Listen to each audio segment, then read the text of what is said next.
All right. Hey everyone. My name is M. My pronouns are they and them. I sing with Muse, Cincinnati Women's Choir. I'm also on the board of directors for Muse. And I have been in the streets doing various kinds of rallies, vigils, demonstrations, sit-ins, actions for about 20 years now. Mostly in the Cincinnati area, but also in New York during the Occupy movement, in Greece during Occupy and this kind of the same time period, also in Istanbul and Turkey during just after the Gezi Park Occupy and continued protests and riots. So I've been doing this work in Cincinnati a really long time, but also in other countries. I am a trained street medic. I am not a nurse. I am not an EMT. I am not a doctor. I don't have those kinds of professional certifications. I am trained in sexual assault and intimate partner violence advocacy and support. I am trained in first aid and CPR, have been trained in first aid and CPR for most of my life. I was a Girl Scout growing up. As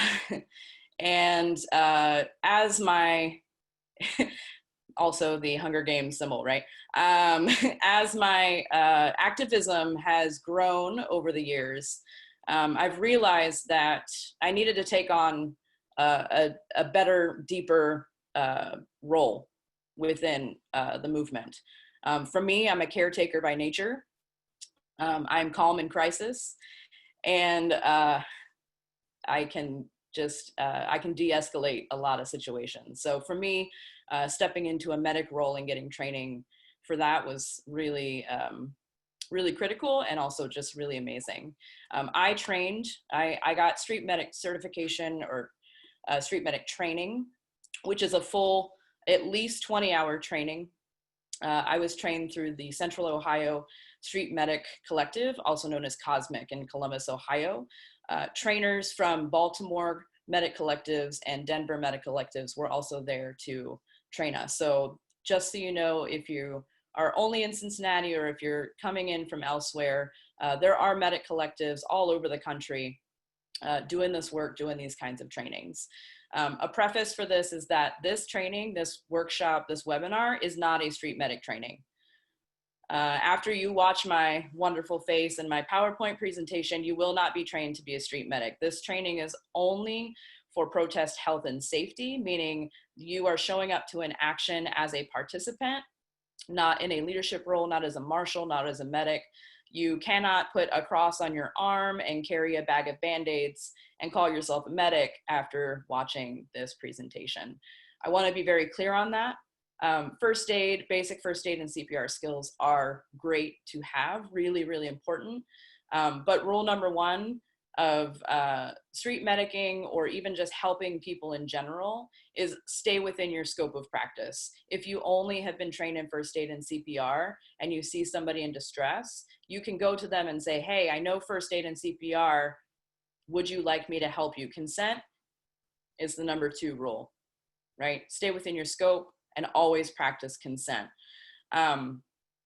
If the situation is outside of your scope of practice, don't just try whatever you might have read on the internet or what your friend told you.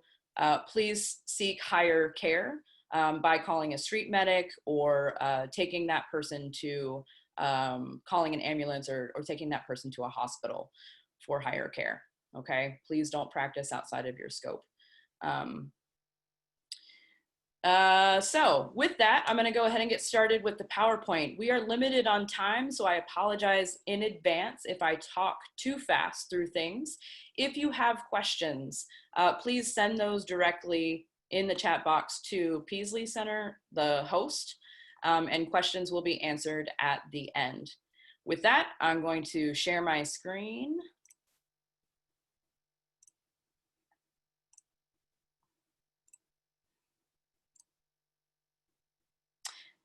And here we go. Quick agenda, obviously our time frame's a little off, so that's just adjusted as we have started. Everyone should be on mute. When you are not on mute, any noises in the background will disrupt the sound, and it makes it hard for other people to hear. Once again, send questions in the chat box. So good time to practice going on mute. Okay. Questions in the chat box directly at Peaslee Center host. Please be respectful in the chat box. This is not a place to be oppressive. This is not a place to be racist or classist or sexist or homophobic or transphobic or ableist or any of that nonsense. If you're here for that, exit now. Note that this is being recorded and resources will be made available afterwards. All right, so before you even go to an action, it's so important that you are prepared. Before you leave your home, check the weather for the day of the action and prepare for it. On Sunday, we were marching out in the hot, hot sun, the hot, hot heat, and a lot of people did not put on sunscreen, did not cover their skin. I ended up having to treat multiple people with heat exhaustion and almost heat stroke. And so really, really important to know what the weather is going to be like and prepare accordingly. Make sure you have solid transportation and housing plans, especially given the fact that we are under curfew. If you know that the action is going to take a long time and you're going to be out in the streets and not near your home, make sure you have a safe place to go to and a way to get there. Set up an emotional support system. This is critical. You're going to need this after the action. We'll come back to it. Set up a legal support system. We'll come back to that bullet point as well. Talk with your friends and family about your hopes, fears, and expectations. Like I said, I've been doing this a long time, but my family hasn't really known or understood what level of activist I am until the past few years. So I've had to have some really important conversations with my parents in particular about being arrested, being assaulted, reminder, please mute yourself. Thank you. It's important to talk through your hopes, fears, and expectations because demonstrations can be set up in certain ways and then go completely sideways depending upon how the police respond to that demonstration. So really manage your expectations as much as possible and prepare for the unexpected. Think about your fear response and your willingness to be arrested. This is particularly important for folks who are of marginalized and multiple marginalized identities. If you are a person of color, if you are a queer person, a trans person, if you are a person who is not quite a citizen yet, if you don't have your paperwork, if you are undocumented, what is your willingness to participate? What is your willingness to be arrested? What does that look like for you? And that's your choice to decide. Find out as much as you can about the planned action and get trained in skills and information, specifically your rights, health and safety, nonviolent responses, and other tactics. Also, get some good sleep. Rest your body, stretch, take care of yourself. Eat healthy foods and be sure to eat enough. A granola bar will not get you through. Trust me on this. Set up that emotional support system again. Start hydrating days before the event. You want to drink 3 liters or 12 cups a day. What you will notice in the corner of the screen is a blue drop of water. This is our interactive portion of the webinar where we start a drinking game.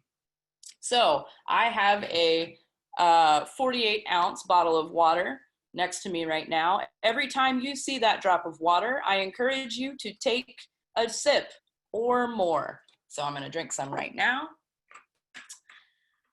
Minimize caffeine, cigarettes, alcohol, and other drugs. We don't, it's really important those things aren't in our system when we are going to an action because it does make us more vulnerable to dehydration, to the heat, exhaustion, to not functioning when we are under attack. And last but not least, relax, focus, and center yourself.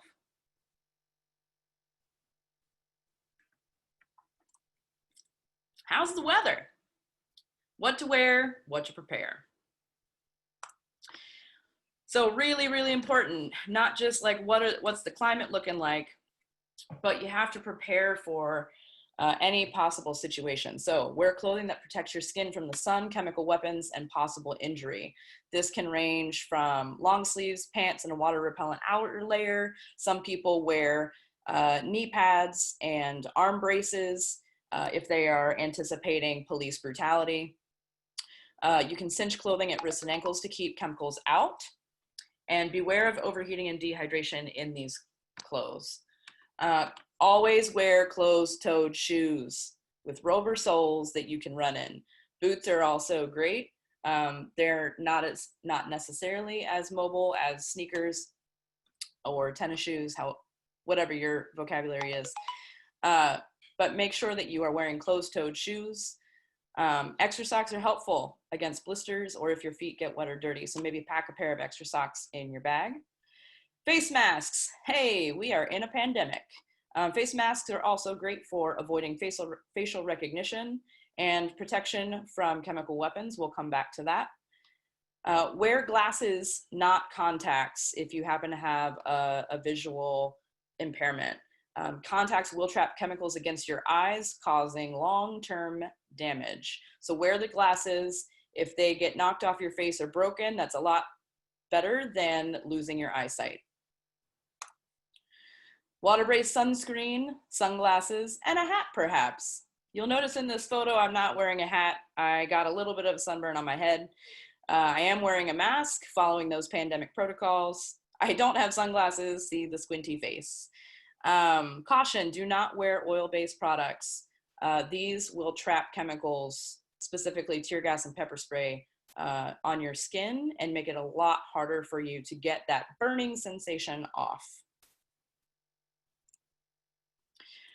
Once again, we are currently in a global pandemic. So in order to reduce your risk of infection or spreading an infection, if you happen to be an asymptomatic carrier and not know whether you have one or not, everybody should be masked up. When you have a mask on, you can be 3 feet apart. If you don't have a mask on, I would say 10 feet. The standard rule is 6 feet. However, when you are walking in a march or singing or chanting or screaming, those particles fly a lot further than 6 feet. So as a singer, we have been instructed to stand at least 10 feet apart if we will be singing in proximity with each other. Same thing goes for screaming, chanting, etc. Wear your mask, keep your distance, keep using hand sanitizer. It's important to bring that with you. Bring those things with you. Most actions these days are providing masks and hand sanitizer as much as we can, but we only get those through donations. Things to bring with you to a protest. A backpack is always helpful. Water, once again, hey, look, there's a water drop, time to drink. Bring some snacks, keep your blood sugar up.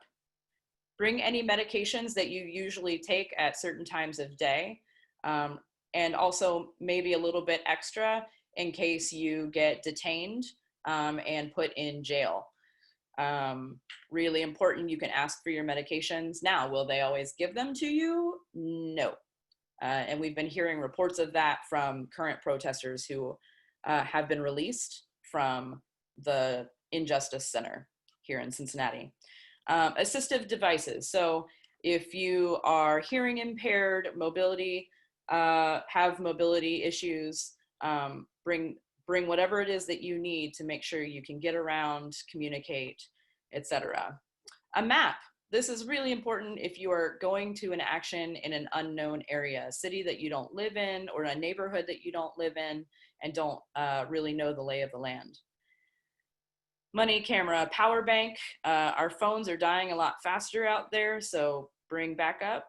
And your buddies. Always bring buddies. Never go alone. Really important to bring friends, stay with your friends, leave with your friends. In case of known chemical weapons, a bandana soaked in apple cider vinegar will help mitigate the effects of tear gas and pepper spray. Place it over your nose and mouth and breathe, and try to escape the area calmly and swiftly. Keep that stowed in a Ziploc bag because you definitely don't want that getting into all of your belongings. Goggles are a face shield if you're, once again, if you're anticipating tear gas or pepper spray. A sport-tipped water bottle for performing eye flushes. We'll come back to that. And a compact umbrella. This is really good for demonstrations in the rain. It's good for a sunshade. It's good for blocking cameras and the media if somebody doesn't want their identity known, or if somebody is helping a downed person who has been attacked and is currently receiving medic care. Umbrellas are really great for pepper spray defense as well. What to know. It's really, really important to know your surroundings, what the potential tactics and weapons are, what your rights and resources are, and how to get medical attention. First and foremost, where am I? Know the layout of the area where the demonstration will take place. What are the landmarks? If you get separated from your buddies, your friends, what will you tell them that you are near? Where are the shelters or safe places to hide? How can I escape? Always be thinking about an exit strategy. Where is the medic treatment space? For most rallies and places where you're just staying in one location, there's usually a medic tent set up with supplies and people there to help. For marches, there may be medic tents set up at the start and the end, sometimes along the route, but not always. And in other forms of demonstration, there may not be a medic treatment space set up. You'll just have to try to get to a safer space and call for medical attention. Always, are there toilets along the route or in that park? Really important. Hey, notice that water drop? Time to drink some water. What's the plan, Stan? How are we getting there and back? Are we Ubering, Lyfting? Are our friends giving us a ride, dropping us off? Are our parents dropping us off? Am I riding my bicycle and taking that with me? Am I riding my skateboard? Or am I just walking down the street? Am I driving my car and parking it at the start or the end of the planned route? What's parking look like? Do I have to pay for parking? Really important. What's the route and agenda for the demonstration? How long am I going to be here? Really, really important to know so that you can prepare accordingly. What if we get attacked? That's a really good plan. So once again, what's your escape route? What is my plan? How will I respond if I am coming under attack? Where will I go?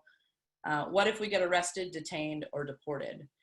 Really important to think through those things before you go and during the action. Important to know your legal rights and resources. I actually have updated information, which I will provide in the resources that will be sent to everyone after this is over. But currently these resources are still active and can be used. So the National Lawyers Guild is providing a lot of support for this movement. If you have been arrested, make sure you have a phone number for legal support, or somebody who can then call legal support on your behalf. Also get in touch with the bail fund. Next up, know police tactics and weapons. This by far is not an exhaustive list. I have put down the most commonly used things that I have seen and other folks have seen, especially during the current actions in Cincinnati. Remember that fear is the greatest weapon. Be prepared, stay calm, and follow the marshal's lead. Really well-planned actions will have marshals. These are the folks who keep people safe, keep them on the street. They usually have megaphones and are guiding people along the route. If they tell you to go somewhere, you follow their instruction. They have information that you won't. They know where the safe places are. They know where other people are. They can help you find your friends or buddies if you have lost them. follow their lead, follow their instructions. Do not go off by yourself. First tactic is sounds. Sirens and LRADs. LRAD is a long-range acoustic device. On Sunday, we had sirens, police officers in squad cars following behind. Once we got to City Hall, they started blaring their sirens, which makes people agitated. Obviously, it's a loud noise. One of the ways that you can protect against that agitation is by bringing earplugs. Same thing with LRADs. LRADs are really, really intense. I've heard it described as giving people a sense of panic and doom when they hear the sound that is being emitted from that device. The best thing you can do is get out of that area, put some earplugs in, and get to safety. Lights, bright lights, especially if you're doing actions at night. These lights are blinding, and they can, impair you, stun you, disorient you. Flashing lights in particular, especially if you are somebody who has epilepsy, that can be really dangerous. Pepper spray. Pepper spray is one of the most commonly used weapon by police departments and the military. Tear gas, you'll notice a canister there. This was found on the ground between Memorial Hall and Music Hall the other day. Water cannons. These are some big trucks with water cannons, and those water cannons will knock you over. If you've seen any pictures of from the civil rights movement, you've seen a water cannon probably in action. I saw water cannons being used a lot in Istanbul during the protests there. They will knock you over. You just have to get out of the spray. Rubber bullets. It won't go through your body, but it will tear you up.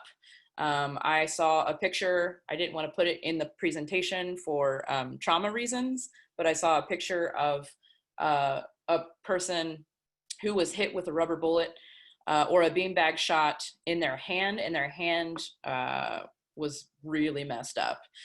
And more, so many more weapons. A lot of police departments around the country have bought leftover military grade equipment from the US Army. So they're not just using batons and tasers on us, they're using all kinds of things. What you'll notice is an armored vehicle on the screen. That was spotted in downtown Cincinnati on Monday night. I was told that there was a gun coming out of the top of it. Really important to know. Call a medic. I just wanted to give you just a time check. It's 7:35. Thank you. Call a medic. If you are in a medical emergency or have been attacked by police or their weapons, first and foremost, try to get to a safe place or the designated medic treatment area.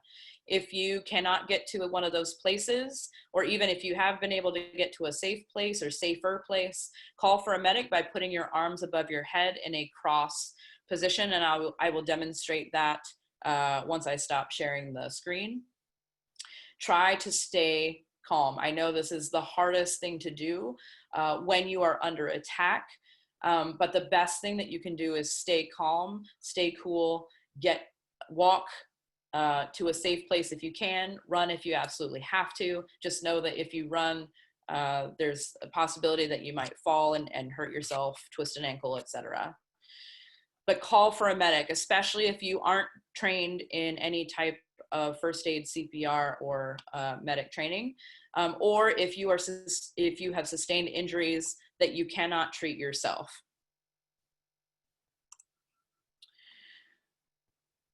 During the demonstration, stay hydrated. Oh, take a drink.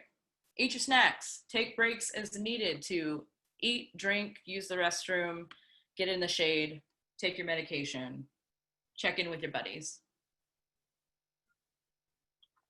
Stay calm and follow the instructions of the leaders, the chanters, the marshals, the medics, etc. Stay with your buddy and group at all times. Do not get separated.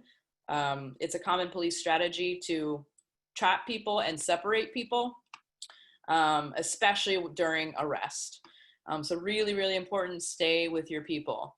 Another piece of this too is that if you are a privileged person, meaning you are white, you are cisgender, you are able-bodied, you are more affluent, whatever your privilege is, if you see somebody who is not like you getting arrested and you are willing to be arrested, go with that person. We have been hearing all kinds of reports of marginalized people, especially queer and trans folk and people of color, being brutalized and sexually assaulted during arrest and while in custody of the police.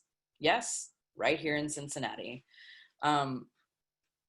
So if you see somebody of a marginalized identity being arrested, being attacked, put yourself in the street, do whatever you have to do to get arrested along with them so that you can make sure that they have a buddy while they're being arrested, detained, and confined. Keep an exit plan in mind at all times. What if? There's a lot of what ifs when it comes to this kind of stuff. If you are exposed to chemical weapons, these will cause severe breathing emergency, especially if you have asthma or other breathing problems. Make sure to carry your inhaler or avoid the area if you can. As soon as you hear things being deployed or get a whiff of pepper spray or tear gas, get out of there. Once again, don't panic. Calmly walk to fresh air. The horrible burning feeling is temporary. It sucks, but it's temporary. Call for a medic or someone who can do an eye flush. Please only use water. If you notice that at the bottom of the slide, there is a gallon of milk. Never bring milk to an action. I don't care what you heard on the internet. It is not good. Milk spoils in the heat. Milk has bacteria in it, which will give eyeballs bacterial infections. People are allergic to milk. It's just a trouble waiting to happen if you bring milk. Also, do not put any type of chemical in or concoction in people's eyeballs to flush out tear gas or pepper spray. Once again, we're not trying to hurt people or harm people's vision. We are trying to get them to safety. So use water only, and I will show you the kind of bottle to use at the end here. As soon as you possibly can, get out of your contaminated clothes, put them in a sealed bag and throw them away, or wash them a lot by themselves in the washer with lots of soap. Shower in cool water, as warm water or hot water will activate your pores to open and let those chemicals in. Use lots and lots of gentle soap. Non-scented soap is great. And then rest up. When it's over, it's time to rest and receive care. Trauma brain is real. I have been having all kinds of flashbacks and things since Saturday and Sunday's actions. Trauma brain means that your memory of the events may be scattered and disoriented. You may have trouble focusing on work or tasks or even self-care. Know that that's a thing. Sleep as much as you can, sleep well. I've been taking melatonin before bed to help me get to sleep and stay asleep, so I get that good rest. Continue to hydrate and eat well. Utilize your support system. Self-care is great, but we really need people in our lives to help take care of us. I personally put a call out to my networks for meals because I don't have time with all the organizing I'm doing to feed myself. And I love my friends because they have come through for me so hard. So shout out to folks who are caring for me. Talk it out with others. Debrief what happened to you, debrief what you saw.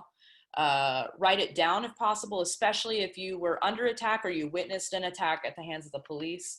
The Lawyers Guild is building a civil rights case. And so we need those stories. We need those, we need evidence, etc. Seek professional care if needed. If you experienced an assault, whether that was a physical assault or a sexual assault, please seek mental health services. Please seek services, especially with sexual assault in the area. You can call Women Helping Women's 24-hour hotline. to receive support and advocacy around that. If you have a therapist, I suggest making an appointment. And professional care can also be medical care if you were injured during the demonstration. All right, with that, I'm going to open it up to questions, and I'm also going to stop sharing my screen and show you some things that I keep in my kit and that I recommend as well.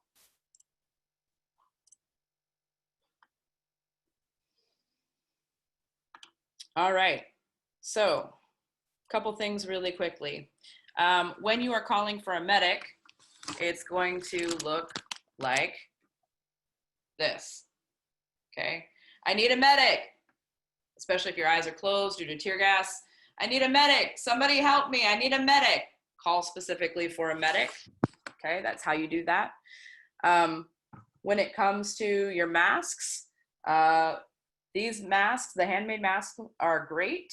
My mask has an insertable area for those filtration systems, the N95. You can also use a vacuum cleaner bag, just make sure it tells you how much it filters. But you can put those in here, keep them on your face while you're interacting with other folks.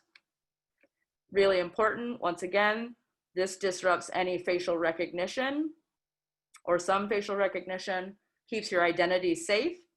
Also keeps particulates out of your nose, your airways, right? Really important. And also prevents the spread of COVID. That's what a handmade mask looks like. This is one of those N95 masks commonly used while doing construction and other things. You can use one of these. Having one with a nose pinch is really great, especially if you're a person that wears glasses. It prevents a lot of that fogging up of your glasses if you have that nice tight seal around your face. Other things.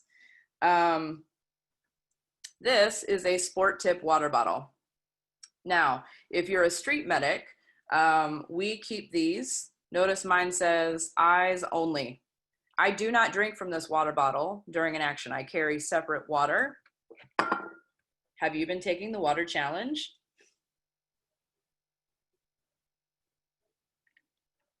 I keep a separate water bottle for my own hydration. I see you all drinking. Good job. I'm so proud of you right now. This bottle, this type of water bottle is specifically for conducting eye washes. Notice that it has a nozzle. This is really great for getting a good firm stream of water in the eye to flush out those chemical agents. If you are performing an eye wash, once again, always practice consent and stay within your scope. If you don't know how to do an eye wash properly, if you don't have the right equipment, don't try it. Seek higher care. All right. When you perform an eye wash, I'm sorry that I can't demonstrate this on anybody to show you, but what you're going to do is with a gloved hand, so pretend I'm wearing my nitrile or vinyl gloves, not latex, because people have allergies to those. I've got my gloves on. I'm going to say, hey, I'm a street medic, because I am. I see that you have a chemical agent in your eyes or pepper spray in your eyes. Would you like me to help you? Yes. If that is the case, I will have them kneel on the ground so that they are more stable. And then I will talk them through what I'm going to do before I even do it. Hey, friend, I need you to nail down on the ground. If they have contacts in their eyes, hey, do you have contacts? Are you wearing contacts? Or if you're wearing glasses, you need to remove those glasses from your face and take those contacts out of your eyes yourself. I am not going to put my finger in somebody's eyeball. That's a risk of infection. So once they have removed their glasses or contacts, I will say, hey, what I'm going to do is I'm going to pinch your upper eyelid and your eyebrow, like so. I'm going to have them tilt their head towards the ground so that the water and the chemical agent will run off towards the ground. And then with my handy dandy eyes only water bottle, I will spray from the inside, moving outwards. Okay, so you want to start inside of the nose and work your way outwards. You might have to do it a couple of times. Make sure they are blinking after their eye wash. It's really important to prepare people before you spray them in the face because it is jolting. to the system. So they're going to be in pain from the burning sensation, and they're going to be jolted from the cold water that you're spraying in their face. Really important. Get that consent. Make sure you're talking to them about what you're going to do the whole time. Once you complete one eye, then have them do the other. Same thing. I'm going to pinch your eyelid and eyebrow, lean this way, and now I'm going to squirt. Ready? Go. Okay. You should not be performing an eye wash on anyone in a contaminated area. So if the police just pepper sprayed the crowd, you are not going to perform an eye wash right in front of the police, right in that area as the pepper spray is still in the air, or if the tear gas is still in the air. You have to get that person, guide that person to a safer location where there is not contaminant floating around to reinfect them, okay? You might have heard some things around Malox, milk of magnesia, or a baking soda water solution. Those products are somewhat effective at relieving the burning sensation, but they are only to be used on body parts, so limbs, so arms and legs. You can use some type of like baby wipe or washcloth to try to wipe the face, but know that Malox and milk and magnesia and the baking soda stuff will mark people, especially for our darker skinned friends. That will mark them as somebody who has been sprayed, and we don't want to mark anybody and identify somebody as being in that action and having been attacked. We want to protect people because the police will target downed protesters. Other things that I carry that are helpful for me are these calming gummies. These are really great. They're just anti-stress gummies. It's a relaxing magnesium supplement. Sometimes when people are attacked or especially under heat exhaustion, they become agitated. As somebody who is trying to care for them and get them to safety, and treat them for whatever injuries. Sometimes you have to not only de-escalate, but also help them with something like this. We don't carry medications because we don't know what people are allergic to, and we are not doctors. We are not allowed to give people medications. So if you are at an action, bring only the medication for yourself that you know that you are not allergic to and that you can have. If I am ever offering these, I make sure I read the label and once again, get consent from the person that I might be giving them to before I give them. Really, really important. Consent, consent, consent. Enthusiastic and affirmative. Silence is not consent in any way, shape, or form. With that, questions? All right, I'm going to try to share. Hi, I'm Jen. I'm going to try to share some of the questions that have come up in the chat. If it makes sense, I'm going to try to focus on the ones that are least Googleable. There are some folks who are curious about ways to support in kind or with resources. So in your experience, in terms of like supplies that would be good to donate that might be not super common, but needed or helpful. And then kind of a secondary branch off to that, you had mentioned housing, and then any ideas or effective ways you've seen that people behind the scenes have helped to coordinate housing for folks. Yeah, for sure. So Cincinnati currently does not have a street medic collective. That's something that I am working on building because it's obviously it's a need that we have. To build a street medic collective, we obviously need supplies. So things like sport tip water bottles, gauze, bandages of various shapes and sizes. I was just doing inventory last night and it's all leaving my brain. Bandages. Yeah, those are probably masks given the pandemic, masks, gloves. Once again, vinyl or nitrile gloves, non-latex gloves, also non-latex bandages. Once again, we're not trying to harm anybody as we are helping them in any way. Saline solution that is safe for eyeballs is okay. We really recommend just plain water as much as possible because we just don't want to risk any type of injury to the eyeballs. Medic supplies, we are currently working on a place to store donations and receive donations and that kind of thing. In terms of other needs, jail support is really big. So there are people doing jail support.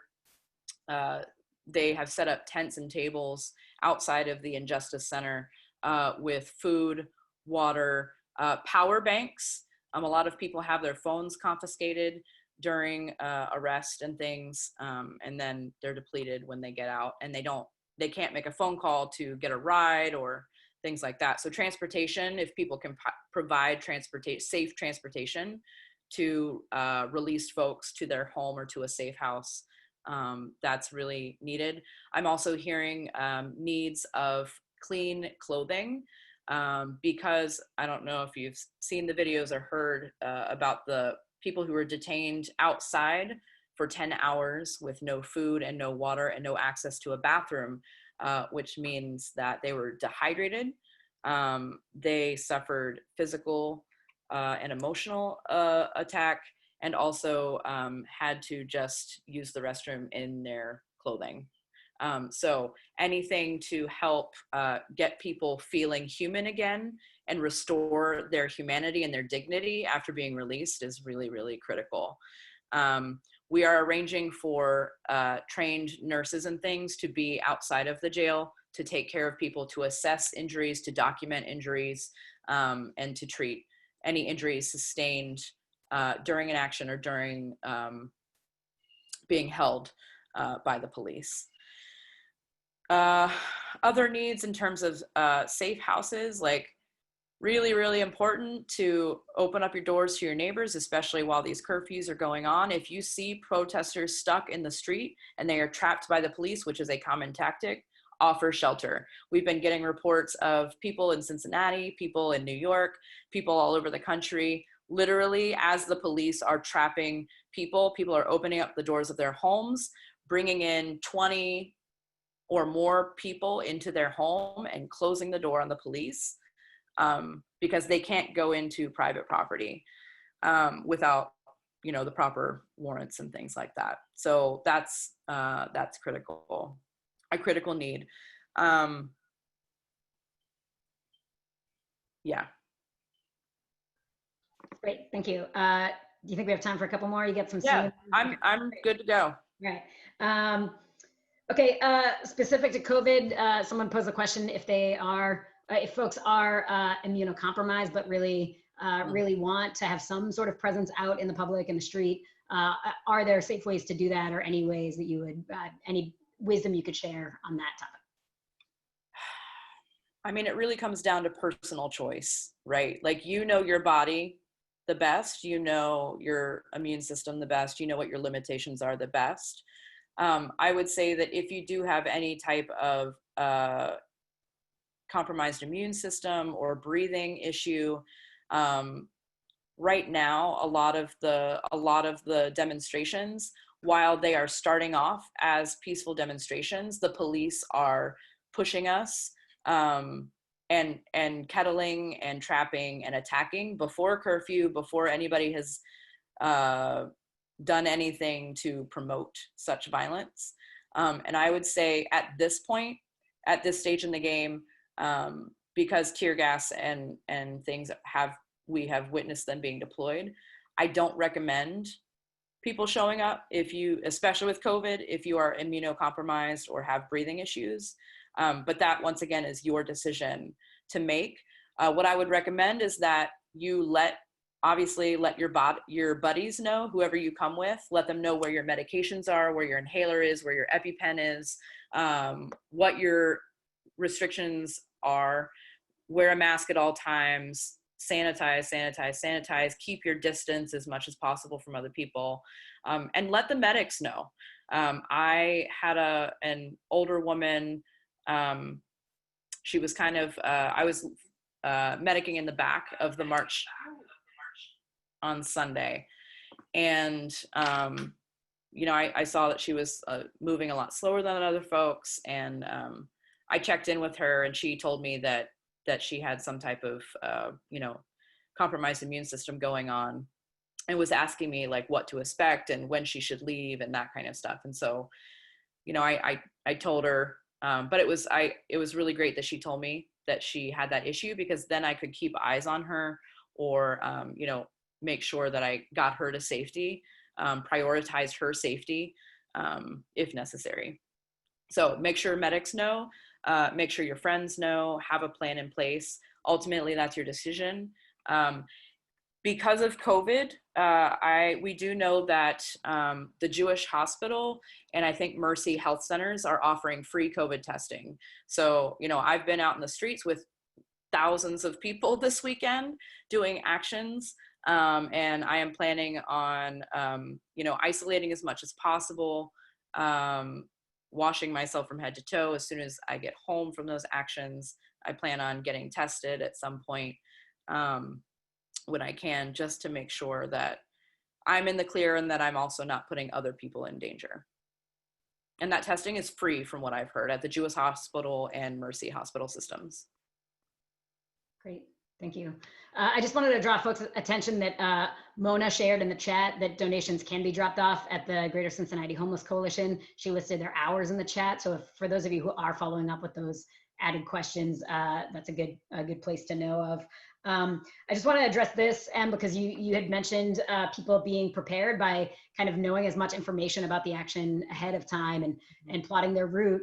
Some folks are sort of asking, like, if that information is not so easily available publicly because the organizers haven't put it out, do you have suggestions on how people might find that, or might make plans accordingly without knowing it?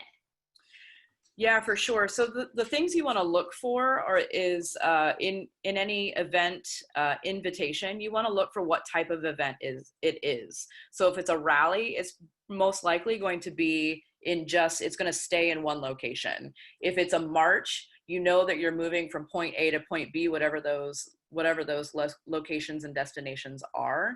If it's a sit-in, obviously you're going to be in one place. So you can look for those kinds of words and phrases to help let you know, like, what types of situations to expect. If there isn't a lot of information available, and one of the things that we're seeing, especially because people are rapidly mobilizing and creating these events, and events are being created, demonstrations are being created by all kinds of groups, experienced activists and very, very inexperienced activists alike are creating actions and starting actions. And so if you have questions or concerns, reach out to the organizers if those organizers are identifiable. But please know that they're busy, so they may not get back to you right away. And then just put your plan in place, right? Know where you're going, know where your ins and outs are. Where can you escape to? What's the transportation situation like in that area? How am I going to escape? Where am I going to go? Where am I going to eat? Where are the toilets? Where are the nearest hospitals? Those kinds of things. Okay, I just, because some people have jumped in late and because so many people are fascinated by eyeballs right now and people really want to know about eyes, as do I just want to give you a chance, Em, to reiterate what you've said about flushing eyes. People have specifically asked about baking soda and saline and all the things. So if you would like to just repeat that for folks, that would be really helpful. And somebody also asked specifically, like, how long is an eye wash? Like, do you do that repeat? Like, what's the length of time? Are you doing that over, a lot of eye questions. Yeah, these are all really great questions. First and foremost, water, eyes only, water. Only water for your eyes. Saline is okay, somewhat, but it's not recommended. EMTs, people in ambulances will use a saline solution, but it's a very specific kind of saline solution. It's not something that you concoct at home. Saline solution can damage your eyes. We don't recommend it for the streets. Clean water, cool if possible, in a very specific bottle marked for your eyes only, not to be put in your mouth or anybody else's mouth, which will introduce bacteria to the eyes. Milk should never be brought to a protest. It contains bacteria. It goes bad over the course of a very short time span. We've had to pour out so many gallons of milk along the routes and before demonstrations because people thought they were being helpful and donating gallons of milk. It's wasted. It's a wasted resource. Bring water. Milk of magnesia and Malox and the baking soda solution, those things can be used on your body, your limbs only. You can maybe spray it into a clean rag, like a bandana. I don't have one on me. A clean rag that you bring with you in like a Ziploc bag to protect it from contaminants. You can put those things on that rag and like wipe it off your face. But really the goal is to get that person out of the contaminated area and get them to safety and elevate to a higher level of care, or get them decontaminated enough so that they can get back to action. Once again, Malox, milk of magnesia, even that baking soda solution will show up as a white substance, particularly on darker skinned people, which will mark them. And we don't want to do that. We don't want to create targets for the police or for any other person who might be trying to harm people in the action. So you can apply those things to body parts to try to alleviate the symptoms of the tear gas or pepper spray. Once again, that stuff, the pepper spray and stuff will last. The burning sensation will last for 20 to 30 minutes, if not longer, depending upon your exposure and, you know, whether you can take your clothes off or decontaminate or not. What was the rest of that question, Jen? Just like how long you spray the water for, how long is the rinse? Yeah, so with the eye wash in particular, you're just trying to restore vision to get that person to out of the area. So get them to a safe place to do the eye wash, a non-contaminated area to do the eye wash. You're gonna spray the water in their eyes probably 2 or 3 times to get it really good and out of there in each eye. And then as soon as they can see and have vision, get them out of the area. Great. And I know we started about 10 minutes late. We're now about 15 minutes over. So I do want to allow Em to wrap up. If you could, and the organizers of the training might also share this again, but people have inquired about where the information might be accessible and or if they can share it themselves on social media. Can you just end with kind of a word on what the information you've shared in this session, where people can find it and or if they can share it? Yeah, for sure. So I'm pretty sure the organizers of tonight's webinars will be sending out a link to not only the recorded webinar, the PowerPoint presentations, and any other additional handouts or resources. For this particular webinar, you will receive probably the recording of this, especially for those of you who came late. Really important to listen to the whole thing. I've got handouts with this in all the information that I presented here, as well as a deeper dive from other street medic collectives around the country. I'm compiling a bunch of really easy shareable graphics and infographics for folks who are going to actions, participating in actions, so on and so forth. Yeah. It's great. And I just wanted to draw folks' attention again to the chat where people have asked more specific questions about training collectives on medics and street medic trainings. Some very helpful people have posted some links. So please scroll through those if you are looking for more of that direct information and link. Yeah. Yeah, for sure. So I am working on building a street medic collective. My priority right now is for folks who already have medical training or licensure. So nurses, doctors, EMTs, those kinds of folks. There is a bridge training to become a street medic that I have access to and am working on getting those more qualified and trained and licensed folks into, so that we can have more qualified boots on the ground. For folks who might have first aid and CPR training or wilderness, first aid or some other type of like lifeguard training or, you know, something like that, or folks who maybe have no training at all. Once again, please do not show up at an action with red crosses on your body or your arms with your homemade medic kit, claiming to be a street medic. It puts yourself in harm, and it puts your patients or potential patients in harm, at risk for harm as well. Please leave it to those of us who have been trained in this kind of stuff. The training is intense. It's at least 20 hours. We are working, once again, to start a street medic collective here in Cincinnati. We are working on getting people that specific street medic training, but it's gonna take time, so be patient. I will share contact information for myself and other people who are working to facilitate these trainings and such, with those resources. So feel free to reach out. You know, let me know who you are. There will be a vetting process for prioritizing those with more experience. Also prioritizing the most marginalized folks first, because we really need to make sure that we are centering and building leadership with those folks. So we need folks to be allies and maybe take a step back a little bit. But really want to make sure that this information is getting into all of our communities, not just particular ones. Yeah. My contact information will be sent out with the resources that will be sent out after the webinar. I'm not sure when that will be, maybe tomorrow, maybe in the next day or two. So just look for that information. I don't give out my personal information because of security reasons. You did gain some fans though in the session, Em. So people are asking to follow you on social media in case you want to drop that in the chat. Totally up to you. I just wanted to let you know it was put out there.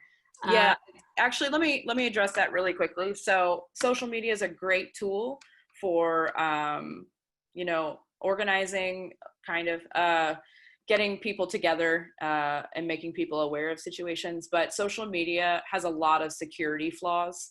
At this time, I am not accepting friend requests from anyone that I have not met in person and that I don't personally trust. I have advised my friends and family not to give my personal contact information out to anyone without my explicit consent due to emerging security threats and potential harassment by the police department. So really important, like safety protocols are also really important in this environment. So another way that you can prepare for safety is, you know, let your friends and family know where you're going. Turn off your location services on your apps, on all of your apps. There are things collecting data on you that you may not even realize. Turn off those location services. You know, institute some safety protocols into what apps you use to communicate with people if you are organizing or becoming part of an organization that is doing an action. So all kinds of safety protocols. We should be doing a training on that soon, I hope, as well. But for now, I appreciate all the love. I hope to see you all in the streets. No friend requests unless we meet in person and I trust you and you've been vetted by other people that I trust. Anything else, Jen? I think that'll do it. Thank you all for the questions and for the time and the good work.